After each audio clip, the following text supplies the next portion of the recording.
নমস্কার প্রিয় সুপ্রিয় বন্ধুরা, দেখছেন এই মুহূর্তের আবহাওয়ার গুরুত্বপূর্ণ খবর। আপনারা দেখছেন খবর প্রতিদিন ইউটিউব চ্যানেল। সঙ্গে আমি শুভঙ্কর চলে আসছি আজকের আবহাওয়ার গুরুত্বপূর্ণ আপডেট নিয়ে। তো আজ 22শে ডিসেম্বর, রবিবার। আজকে আমরা কোন কোন অঞ্চলে বৃষ্টির সতর্কবার্তা রয়েছে, কোথায় কোথায় ঘন কুয়াশার সতর্কবার্তা রয়েছে, আগামী 5 দিনের আবহাওয়া সতর্কবার্তা কি কি রয়েছে, সবকিছুই তুলে ধরবো এই প্রতিবেদনে। অবশ্যই আপনারা ধৈর্য সহকারে ভিডিওটাকে দেখবেন। অবশ্যই চ্যানেলটিকে সাবস্ক্রাইব করে রাখবেন প্রতিনিয়ত সঠিক আপডেট পাওয়ার জন্য। তো সুপ্রিয় বন্ধুরা, আমরা এই মুহূর্তে দেখতে পাচ্ছি মোটামুটি ঘূর্ণবর্ত আর নতুন নিম্নচাপ তৈরি হচ্ছে বঙ্গোপসাগরে। আর নতুন নিম্নচাপ তৈরি হচ্ছে ঠিক বিশাখাপত্তনমে 100 থেকে 200 কিলোমিটারের মধ্যেই। তো এই নিম্নচাপের প্রভাবে দক্ষিণবঙ্গে আবারও বৃষ্টিপাতের সতর্কবার্তা রয়েছে। শনিবার পর্যন্ত বৃষ্টিপাত হয়েছে, রবিবারও কিন্তু বৃষ্টিপাতের সতর্কবার্তা এবং ঘন কুয়াশার সতর্কবার্তা থাকছে বিভিন্ন জেলায় জেলায়। তো আমরা প্রথমত কোন কোন অঞ্চলে ঘন কুয়াশা থাকবে সেটা প্রথমত দেখব। আর শীতের দিনে কুয়াশাটা মেইন ফ্যাক্ট করে, অনেক কিছু ডিপেন্ড করে কুয়াশার উপরে। যাতায়াত থেকে শুরু করে সমস্ত ট্রাভেল যারা করছেন তাদের পক্ষেও কিন্তু এই আপডেটটা অনেকটাই উপযোগী হবে। কারণ কি, যারা যারা ট্রেনে জার্নি করছেন, বাসে জার্নি করছে, তাদের জন্য কিন্তু একটা সতর্ক বার্তা যেটা বলা যায়। আমরা দেখতে পাচ্ছি কলকাতা থেকে শুরু করে কোলাঘাট, আরামবাগ, চন্দ্রকোনা, গোয়ালতর, বালিচক, খড়গপুর, তমলুক, মিজিলপুর, পান্ডুয়া, চাকদা, শান্তিপুর, কৃষ্ণনগর থেকে শুরু করে বাংলাদেশের মুকসুদপুর, মাদারীপুর, খুলনা, সাতক্ষীরা, কাপাসিয়া, ময়মনসিংহ, সিলেট, আসাম, ত্রিপুরা, তারপরে থেকে শিলচর। তাহলে আমরা দেখতে পাচ্ছি আমাদের পশ্চিমবঙ্গ থেকে শুরু করে ত্রিপুরা, এদিকে শুরু করে উড়িষ্যা। তাহলে কটা রাজ্য? উড়িষ্যা, পশ্চিমবঙ্গ, বাংলাদেশ, ত্রিপুরা, তারপরে হচ্ছে আসাম। এইসব অঞ্চলে কিন্তু ব্যাপক ঘন কুয়াশা লক্ষ্য করতে পারছি। সকাল থেকেই ঘন কুয়াশা ঢাকা থাকবে। সকাল থেকেই ঘন কুয়াশায় ঢাকা রয়েছে। বেলা বাড়তে বাড়তে কুয়াশাটা কমতে কমতে প্রায় ধরে রাখুন 12টা থেকে 1টা বাজবে, যেটা আমরা আনুমানিক অনুমান থাকছে। 7টা থেকে প্রবল কুয়াশা থাকছে, 8টার সময় কুয়াশা থাকছে। সমস্ত অঞ্চলে কিন্তু কুয়াশা থাকবে। আর কমতে কমতে 12টা থেকে 1টা সমস্ত কুয়াশা ক্লিয়ার হতে। তো দৃশ্যমানতা 100 মিটারের থেকে কম হওয়ার সম্ভাবনা রয়েছে। এর প্রভাবে ট্রেন, বাস সবই কিন্তু ধীর গতির সম্মুখীন হবে। এটা হচ্ছে কুয়াশার যে আপডেটটা আপনাদের কাছে তুলে ধরলাম। অবশ্যই আপনাদের জেলার আবহাওয়ার পরিস্থিতি আমাদের ভিডিওর কমেন্ট বক্সে লিখে জানাবেন। আমরা ইতিমধ্যে চলে আসবো স্যাটেলাইট চিত্রতে। সেখান থেকে দেখতে পাচ্ছি মোটামুটি এখানে একটা নিম্নচাপ তৈরি হয়েছে। এই নিম্নচাপ যে 91 বা 91B বলে এখন নামকরণ করা হয়েছে স্যাটেলাইট থেকে। এই স্যাটেলাইট থেকে আমরা দেখতে পাচ্ছি এখানে একটা ঘূর্ণাবর্ত তৈরি হচ্ছে। সেখান থেকে কিন্তু বৃষ্টিপাতের সম্ভাবনা রয়েছে বিভিন্ন অঞ্চলে। আমরা ভিজিবল মোডে দেখতে পারি, আইনফ মোডেও কিন্তু দেখতে পারি। এখানে কিন্তু একটা ভারী মেঘ তৈরি হচ্ছে। আর এটা সম্ভাব্য ল্যান্ডফল করবে বিশাখাপত্তনমের দিকে। আমরা র্যাডারে গেলে ঠিক বুঝতে পারবো। দেখুন, র্যাডারে গেলে আমরা দেখতে পাচ্ছি ঠিক এই জায়গায় কিন্তু ল্যান্ডফল করবে। আপনাদেরকে বলে রাখি, এই গোল যে সার্কুলেশনটা দেওয়া আছে, এটার মানে এখানে কিন্তু নিম্নচাপটা হিট করবে। এর প্রভাবে কিন্তু এই সব জায়গায় নিম্নচাপে কিন্তু এফেক্ট থাকবে। বিশাখাপত্তনম, ভুবনেশ্বর, উড়িষ্যা, জব্বলপুর, দেশরে, বিজয়ওয়াড়া, রায়পুর, কোপরাট, উল্লেখেশ্বরে সমস্ত অঞ্চলে কিন্তু বৃষ্টিপাত আমরা লক্ষ্য করতে পারবো সম্ভবত। আর এখান থেকে বৃষ্টিপাত কিন্তু ঠিক এখানেই কিন্তু প্রবেশ করবে। এর জন্য কিন্তু রেডারে গোল যে সার্কুলেশনটা, সেটা আপনাদেরকে বোঝানোর জন্য দেওয়া হয়েছে। রবি মানে আজকে, যেটা থেকে আজকে 24 তারিখ নাগাদ এই নিম্নচাপ হিট করবে বিশাখাপত্তনমে। এ যখন হিট করবে তখন কিন্তু আরো শক্তি বাড়াবে এই নিম্নচাপ। ঘন্টায় বায়ুর ঝাপটা থাকতে পারে 40 থেকে 50 কিলোমিটার ঘন্টায়। এর প্রভাবে দক্ষিণবঙ্গে আবারও ভারী বৃষ্টির সতর্কবার্তা থাকছে।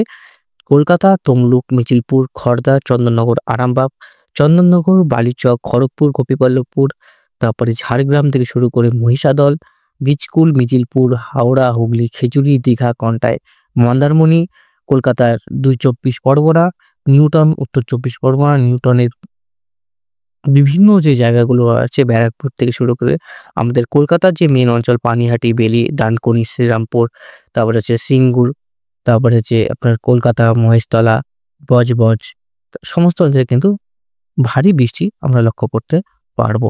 তার পাশাপাশি বাংলাদেশের অভয়নগর, সাতক্ষীরা, খুলনা, গোপীনাথপুর, মুকসুদপুর, মাথাবেড়িয়া, কলাপাড়া, লালমোহন, মতিরহাট, স্নাবাগ, ফটিকচাকরি উপজেলা, তারপরে গঙ্গাসাগর, ভুবনেশ্বর, উড়িষ্যা সমস্ত অঞ্চলে কিন্তু প্রবল বৃষ্টি থাকবে। 24 তারিখে এই নিম্নচাপটা যাওয়ার পরে 2টি পশ্চিমী ঝঞ্ঝা পাস করবে উত্তরবঙ্গের উপর দিক দিয়ে। তো তাহলে আমরা কবে পশ্চিমী ঝঞ্ঝা পাস করছে সেটা কিন্তু আমরা দেখে নিতে পারবো।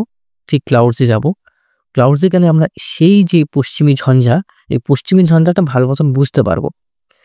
আমরা আবারও বলছি, ২টি পশ্চিমী ঝঞ্ঝার প্রভাবও কিন্তু ভালো দুর্যোগ হবে, ভারী তুষারপাত হবে কোথায়? লাদাখ, কাশ্মীর, তারপরে হচ্ছে আপনার এদিকে নেপাল, এদিকে চণ্ডীগড়, দার্জিলিং, সিকিম সহ বিভিন্ন অঞ্চলে কিন্তু তুষারপাত হওয়ার সম্ভাবনা রয়েছে। আমরা পরের রবিবার যেটা আপডেট দেখতে পাচ্ছি, প্রায় ২৯ তারিখে নিম্নচাপ বা পশ্চিমী ঝঞ্ঝা যেটাই বলুন, যে আমরা পশ্চিমী ঝঞ্ঝাই বলি এটা, জব্বলপুর পর্যন্ত আমরা বৃষ্টি দেখতে পাচ্ছি। তারপরে কিন্তু আস্তে, আস্তে ক্লিয়ার হয়ে যাচ্ছে।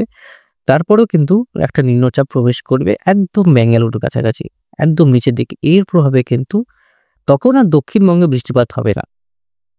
তাহলে ওদিকে নিম্নচাপ, পশ্চিমী ঝঞ্ঝা কিন্তু থেকে যাচ্ছে। পরবর্তী সময় আরেকটা পশ্চিমী ঝঞ্ঝা কিন্তু এদিক থেকে পাস করবে। এদিক থেকে পাস করবে, যেটা হচ্ছে প্রায় শুক্রবার নাগাদ। আর এটা হচ্ছে আপনার প্রায় পরের বছরই বলতে গেলে আমরা দেখতে পাচ্ছি মোটামুটি জানুয়ারির দিকে কিন্তু আরেকটা নতুন পশ্চিমী ঝঞ্ঝা প্রবেশ করবে।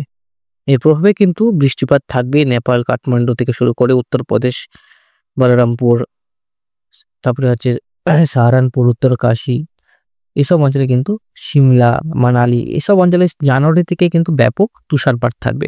ভালোই তুষারপাত থাকবে, আর পর্যটকের জন্য কিন্তু খুব মনোরম আবহাওয়া থাকবে। সবাই এই পর্যটকরা কিন্তু এই ওয়েদারটা কিন্তু চায়। এখানে হালকা, হালকা বৃষ্টি, হালকা, হালকা একদম স্নোফল হবে। এক্সট্রিমলি স্নোফল রাতের দিকে পাবেন। ভালো ওয়েদার থাকবে জানুয়ারির দিকে, যেটা আপডেট পাচ্ছি মোটামুটি। তাছাড়া কলকাতায় তারপরে আর দুর্যোগের সম্ভাবনা নেই। প্রথম যেটা আপডেট ছিল, আর দফায়, দফায় কলকাতায় বৃষ্টি হয়েছে।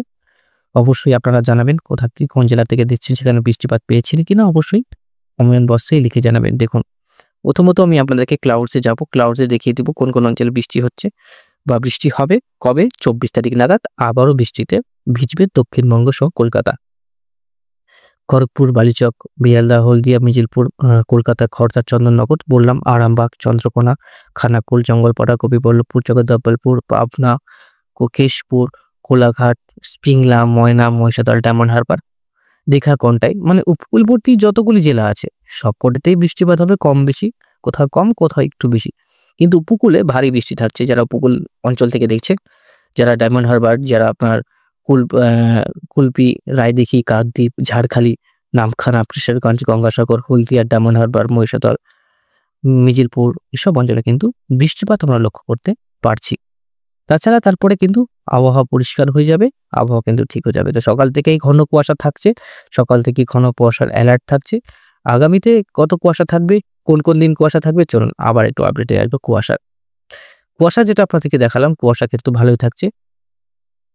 আজকের পরে কবে কুয়াশা পড়বে সেটা আমরা দেখে নেব। কিন্তু আজকের পরে দক্ষিণবঙ্গে কুয়াশার রেশ কমলেও উত্তরবঙ্গে কুয়াশার রেশ বাড়তে পারে ২৬ তারিখের পর থেকে। ২৬-২৭ পর থেকে উত্তরবঙ্গে কিন্তু কুয়াশা থাকার সম্ভাবনা রয়েছে, যেটা আমরা দেখতে পাচ্ছি। খাজিদাবাদ, কানপুর আর হচ্ছে পাবনা। ঠিক আমি আপনাদেরকে বলে রাখি, এই অঞ্চল থেকে এই অঞ্চলে কুয়াশাটা আবার কিন্তু পড়বে। কানপুর, এলাহাবাদ, তারপরে বেরেলি, ফরুখাবাদ, সীতাপুর, আলীগঞ্জ, বলরামপুর, তারপর হচ্ছে আপনার লখনৌ, গোরখপুর, ফতেহপুর এসব অঞ্চলে কিন্তু কুয়াশা থাকবে বন্ধুরা। তাছাড়া হালকা কুয়াশা পড়তে পারে আমরা দেখতে পাচ্ছি ইউপি, বিহার আর হচ্ছে আপনাদের এদিকে উত্তরবঙ্গে ২৪, ২৫, ২৬ তারিখে উত্তরবঙ্গে থাকার সম্ভাবনা রয়েছে। ২৬ তারিখে মোটামুটি দক্ষিণবঙ্গে ভালোই কিন্তু আমরা কুয়াশা দেখতে পারবো। আবার আজকে রবিবার, আজ সকাল থেকেই কুয়াশাচ্ছন্ন থাকবে গোটা দক্ষিণবঙ্গ, বাংলাদেশ, আসাম, ত্রিপুরা, উড়িষ্যা এসব অঞ্চলে প্রবল কিন্তু ব্যাপক কুয়াশা থাকবে। আমি আবারও বলছি, ট্রেন, বাস সবকিছু কিন্তু ধীর গতির সম্মুখীন হবে। যারা যারা, যেহেতু কাল রবিবার, কারো অফিস নেই, তার এই জন্য কিন্তু কালকে দিনটা কুয়াশা পড়ছে ঠিকই রয়েছে, কারো কোনো কিছুতে ডিলে হবে না। আপনার কালকে কোথাও অফিস যেতে হবে না, কারণ কারো যখন ট্রেন থাকে ৯টার সময় অফিস যেতে হয়, ১০টার সময় যেতে হয়, তখন ট্রেন ঠিক টাইমে না ধরলে, ঠিক টাইমে না পৌঁছলে কিন্তু সে সময় অনেক সময় অনেক অসুবিধার সম্মুখীন হতে হয় সবাইকেই। আর সকাল থেকে যেহেতু ঘন কুয়াশা থাকবে, আর সবকিছুই কিন্তু কালকে ধীর গতির সম্মুখীন হবে ট্রাভেলসের ক্ষেত্রে বলে রাখছি। আর এই কুয়াশার জন্য কিন্তু অনেক কিছুই বন্ধ থাকতে পারে, ট্রেন, বাস সবকিছু কিন্তু অনেকটাই টাইম কিন্তু ডিলে হওয়ার সম্ভাবনা রয়েছে। তো আজকের মতন এখানে সমাপ্ত করছি। ধন্যবাদ। অবশ্যই সাবস্ক্রাইব করে চ্যানেলটিকে সাবস্ক্রাইব করে পাশে থাকবেন। প্রতিনিয়ত আপডেটগুলো দেখবেন। ধন্যবাদ।